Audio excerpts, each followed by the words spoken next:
Olá amigos, amigas, alunos, alunas, mais um vídeo para o nosso canal ArteJus. E hoje comentar uma decisão inovadora, muito interessante do ministro Celso de Mello, no inquérito policial 4831 que tramita no Supremo Tribunal Federal. Esse é o inquérito em que tem como investigados o presidente da República Jair Bolsonaro e o ex-ministro Sérgio Moro. E eu chamo a atenção por uma técnica investigatória que foi censurada pelo voto do ministro Celso de Mello, chamado Fishing Expedition. O que seria essa técnica? No jargão comum, significa lançar a rede para se tentar pegar toda e qualquer informação que ficar disponível perante as autoridades investigatórias. Seria no sentido também de se proibir e evitar mandados de busca e apreensão genéricos ou métodos investigatórios sem um objeto mais ou menos definido. E em que contexto que o ministro Celso de Mello decidiu isso? Decidiu isso em relação às conversas que constam do WhatsApp do ex-ministro Sérgio Moro em relação ao presidente da República, estabelecendo um corte metodológico em relação à natureza das conversas, ou seja, a investigação criminal ela não pode ser usada de forma a estabelecer uma prospecção, um aprofundamento em outras searas da intimidade do cidadão, de modo que o processo penal ele não pode ser um mecanismo de constante fiscalização da vida íntima do cidadão. E isso é o que se extrai do voto do ministro Celso de Mello, que limita, então, as conversas que vão ser objeto de perícia e análise pela Polícia Federal apenas àquelas que vinculam o diálogo entre o presidente da República e o ex-ministro Sérgio Moro em relação a eventual interferência política na Polícia Federal, de modo que não pode se envolver questões e diálogos fora desse liame, desse objeto investigatório pré-estabelecido e já traçado neste inquérito.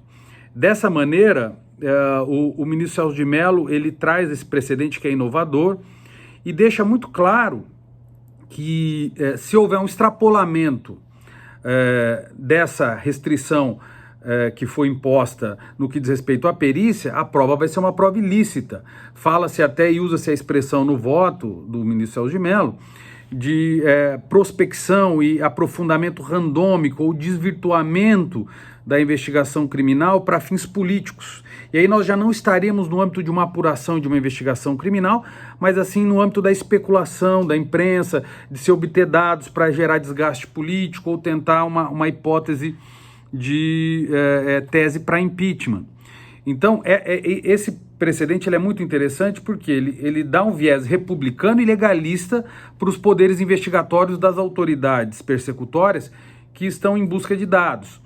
E destaca, inclusive, a necessidade de respeito da cadeia de custódia da prova em relação a essa perícia, que deve ser feita com toda a cautela, para a verificação da origem dessa informação, como que essa informação vai ser decodificada, como que ela vai ser submetida a uma análise para ter valor como prova no processo penal. Então esse é um precedente muito interessante, com certeza vai orientar todos os demais entendimentos na seara penal e processual penal, porque é uma delimitação da força e do poder investigatório do Estado do ponto de vista prático. E, claro, sempre com autorização judicial. É sempre importante lembrar que esse precedente, quando ele fala dessa restrição, sempre por envolver direitos fundamentais que estão sendo submetidos a uma restrição por parte do Estado quando ele imprime essa investigação.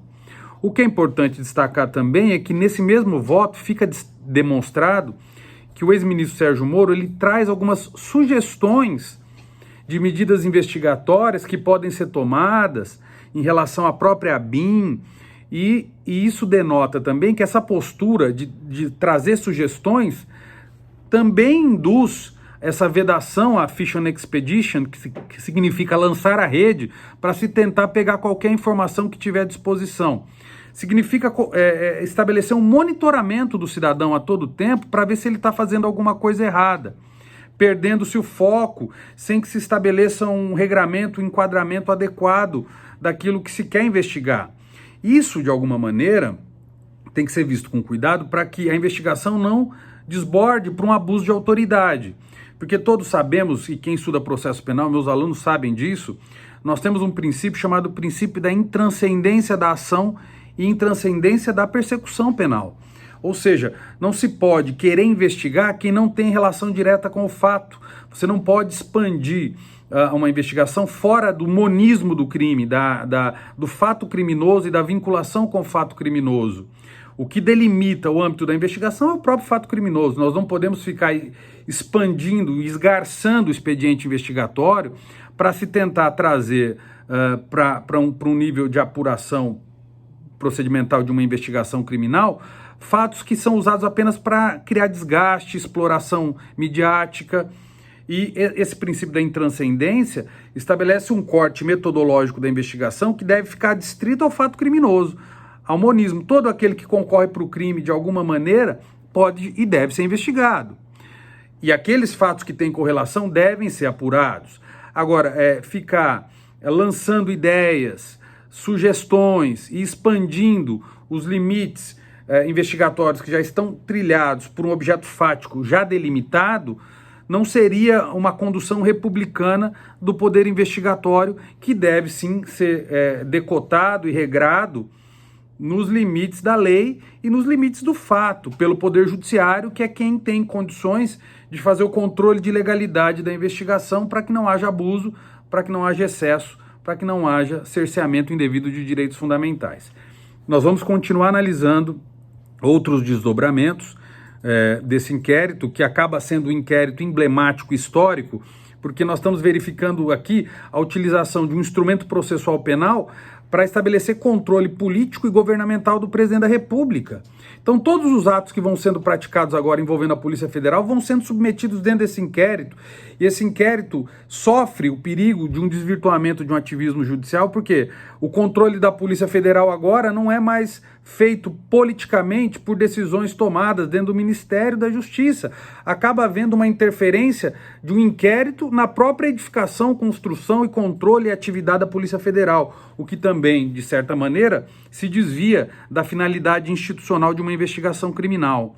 Então nós estamos vivendo tempos de modificação extrema dos institutos e vale a pena a gente estudar e ficar atento a isso. Eu voltarei com outros vídeos tratando desse tema muito polêmico. Muito obrigado, peçam que curtem o nosso canal, participem conosco e vamos aprimorar o conhecimento e discutir temas de grande relevância política e jurídica no nosso país. Obrigado, um abraço a todos.